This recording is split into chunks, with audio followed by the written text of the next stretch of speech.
And we're back. And we're back, and we got a couple callers, and I want them to have their opportunity. I think we have Carmen next. Carmen. Hi, Vonda. How are you today? Thank you so much for holding on. Thank you so much. You got the floor, Carmen. I would like to. Can you hear me? Yes, ma'am. Go ahead. First, I would like to say I love Grace. She's my hero. That just made my day, her sentiment. But I would like to say my blood is always boiling when we have these topics, because it appears that the women always have the burden. We have the burden of the relationships, our children, our family, at the job.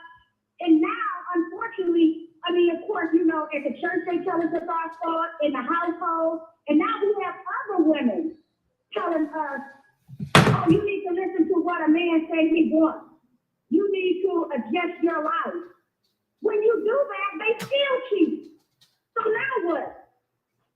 When you give them what they want, you're cooking, you're cleaning, you're laying it down for them, you're going to work, and you still end up with the same bag.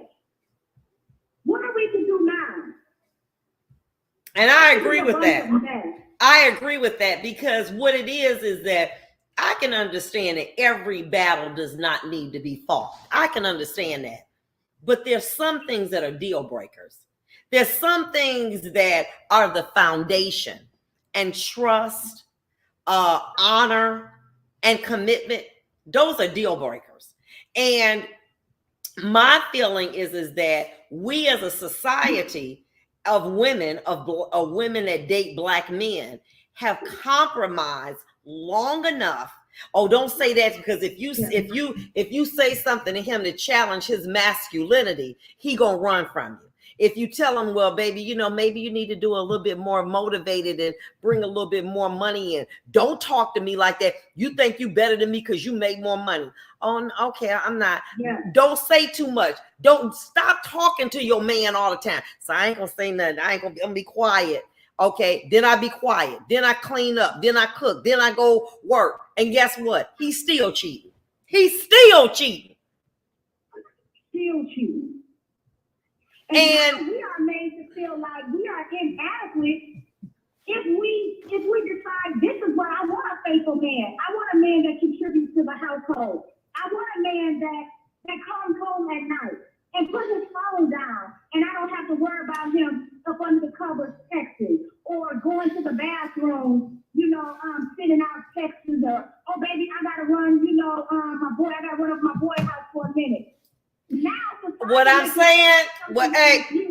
saying to this, we have to consider people outside of our race, young ladies, you young women who want that, who still want to date, who want to be married, to be in a faithful relationship.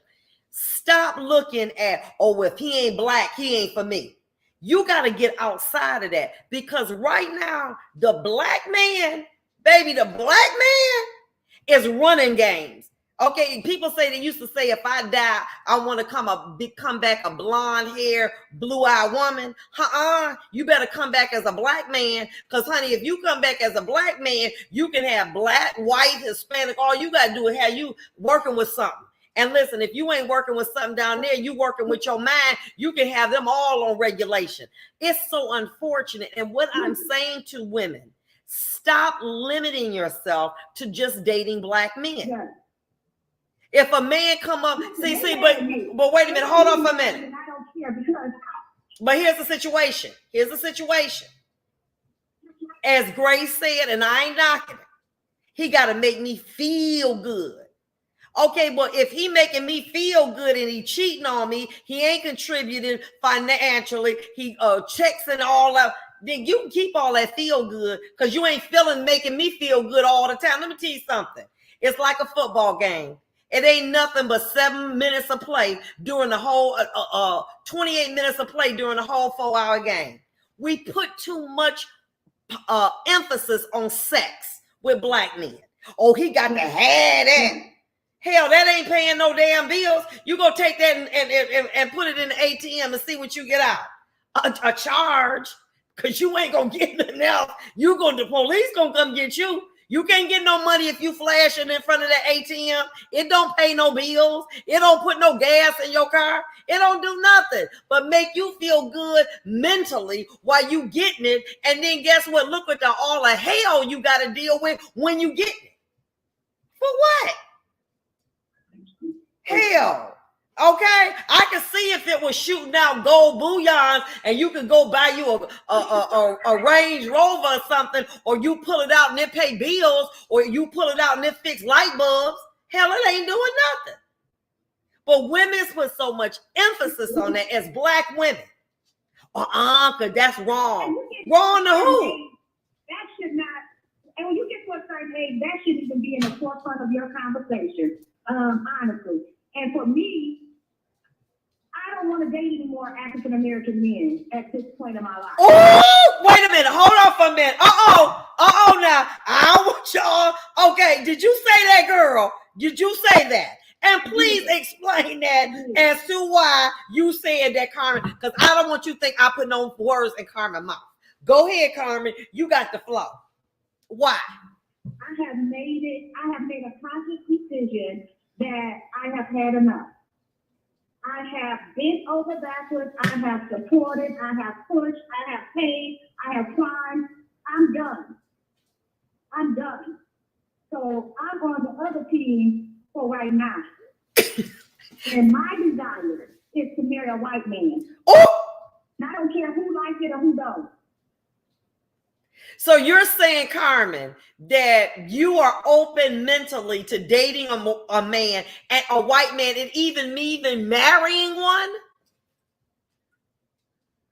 You would marry? All the way open. My husband will be white. Okay, he's gonna be white. And I make no apologies. Wow. And let me ask this question to you, Carmen. When you began dating, was it your dream, your desire to have a Black family led by a Black king and to have Black children? Was that your dream ultimately, originally? Absolutely. And you believe that your experiences have now led you to play on the other team. Is that right? Absolutely. It's too much. We have to jump through too many hoops.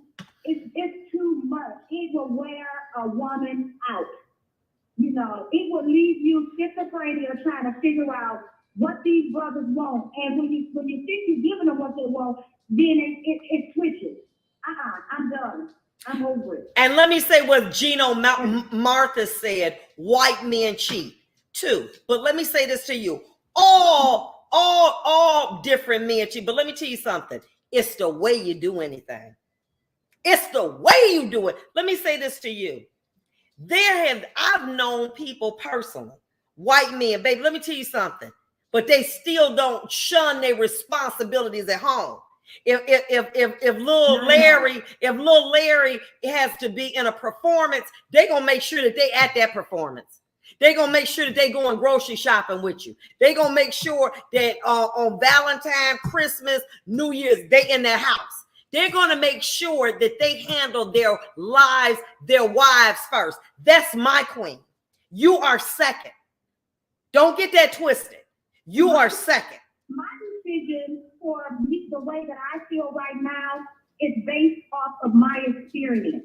And my experience say I grew up around a lot of Caucasian people. And I have yet, and I'm not saying they're not out there, but I have yet to see a Caucasian man treat his wife or his woman the way the Black men have done with African American women. I have yet. They take care of their household. They're nurturing to their wife and their children. I'm not saying that there's not issues. I'm not negating that. But what I am saying is all the things that I feel like I need, I will be getting it on the other side. And let me say this to you. It is the value system. I remember talking to someone and he was so upset. And I said, why are you, your wife is an accomplished, she had a degree. What are you angry about? He said, I'm angry that I need my wife to work because her job is to be home with our children and to be the manager of our home. And the fact that now my wife has to contribute, I feel that I'm less of a man. Let me say this to you. I know people, you know what I'm saying, like what you're saying. The person that does some yard work with me, he gets up every morning at 4:00 in the morning and goes from 4:00 to 1:00 in the morning shoveling snow and then cutting grass so his wife don't have to work. I said, but your wife is degreed. He said, my wife's responsibility is to take care of our home and to take care of me. And if that means I got to get up at 4:00 in the morning and go where I need to go to be able to get opportunity, that's my job. And they feel bad that their wives have to work.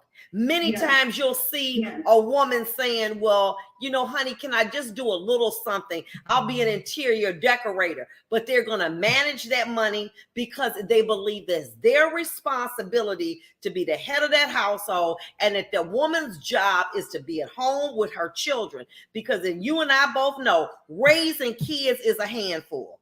Black man wants you to go to work. Meanwhile, Vonda, Say it. Meanwhile, we over here and they're mad about paying $40 for a dinner. Okay. Girl, look, we got some more callers on the line and I can't wait, and we're going to get to them. So who we got left? We got Redbone and Jean. Love you, Carmen. See you on the other side. Talk to you. Be back. Love you too, boo-boo.